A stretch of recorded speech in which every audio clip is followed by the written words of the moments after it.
Good morning, everyone. Today is Wednesday, March 30th, 2022.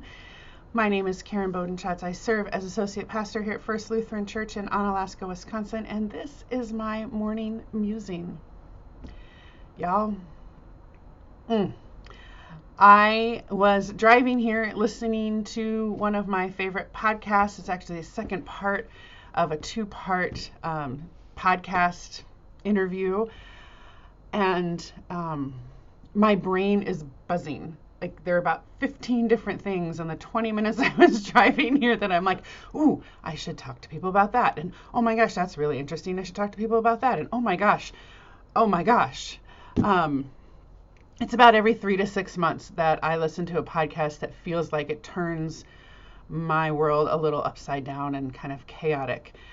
And so then my friends and family have to deal with me as I process all this information. And you get to get some of that as well today. So I was listening to an interview with a woman who, can't remember her name right now. I'm going to link the podcasts below, the two that are part of this. She's writing a book, or she's written a book about bittersweet and this emotion, this way that we are, that's super duper important to understanding who we are as human beings. And there's a lot of information. And as my brain is continuing to sift through what I've just heard, which is about halfway through this particular part of the podcast, I think the thing that I'm going to talk about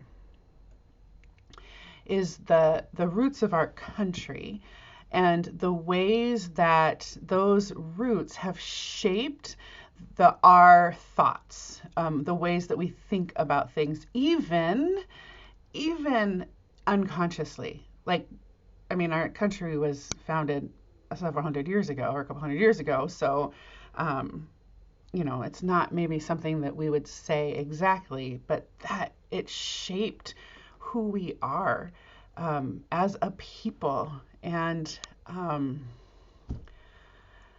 so we'll start there and we'll see where this goes. I don't know. You're getting like the first pingy pings of my brain. But one of the things that she shared as we talked about kind of where we find ourselves as a people right now is the Calvinistic roots of our country. And though Calvinism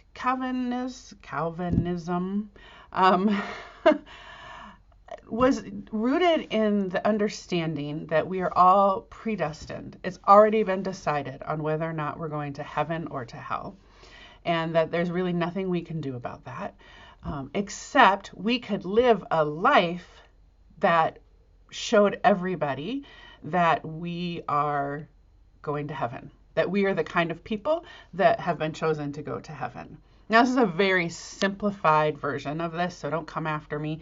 But what that does then is makes what we do and how we do it important, in that it is the way that it's supposed to be, right? And what we see happening as we become a more industrialized country is that the work ethic, y'all know what I'm talking about, this work ethic that we have, that you have to work hard and you have to gather more, becomes a distortion of that idea. And so then you have to win at life. And then what we see now is this idea of effortless perfection, which is a whole nother musing in and of itself, right? Because first of all, perfectionism is a myth. But if you are someone who is seeking perfection, you know that it's a lot of hard work. But the world wants it to be easy, right? Especially with social media and the ways that we curate our lives and what we choose to show to people. We don't often show the negative side. And even if we do, even if we talk about struggle, that is also curated. what I began to think about, and why I have to go back and listen to about 10 minutes of the podcast because my brain went whoop, is that that's not what it means to be a Lutheran. Like, Lutherans have a very different understanding. We are all predestined. We're all predestined to go to heaven, to be with God, not because of anything that we do, but because of the death and resurrection of Jesus Christ. And therefore, we live a life bathed in the grace and love of God. So whether we are wealthy or poor, whether we are living up to the cultural ideals or not, whether we're extroverted or introverted, fat or skinny, black or white, or anything in between, whether we're gay or straight, none of that matters. We are all beloved children of God, living in God's grace, and so then we live out of that grace in this world.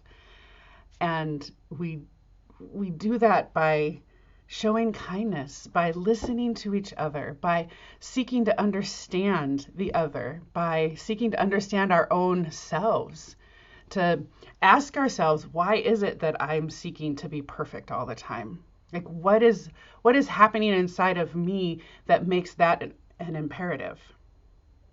What is happening inside of me when I see a person that is different than I am and I react in a certain way? It's a freedom. It's a freedom and an assurance that no matter what I find when I ask those questions, that I'm still a beloved of God.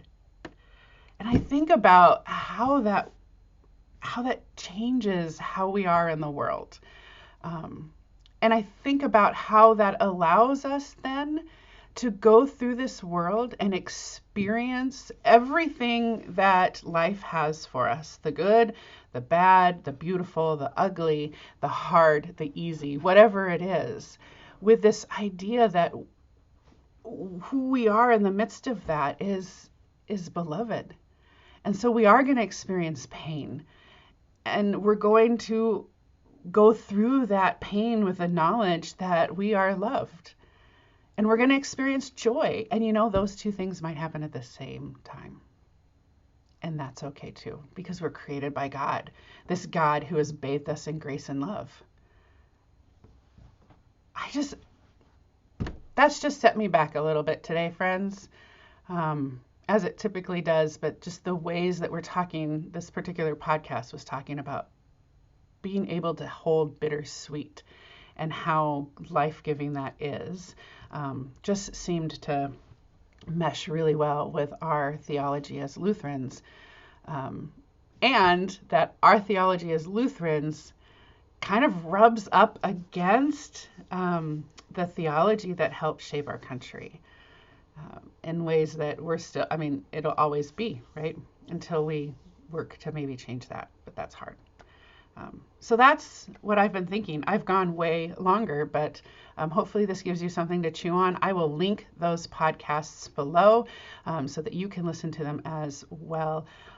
And I hope you go through this day knowing that you are loved. No matter what the day brings, no matter how you interact with any situation that comes, you are loved. I hope to see you tonight at worship. We only have 2 more weeks of holding evening prayer, so please join us. If I don't see you tonight, I hope to see you on Sunday morning. It'll be the last Sunday of Lent. Palm Sunday will be a week and a half from now. So we hope to see you, to be part of this celebration of who we are as God and what God has done for us. Until then, friends, be well, be kind. Christ is with you.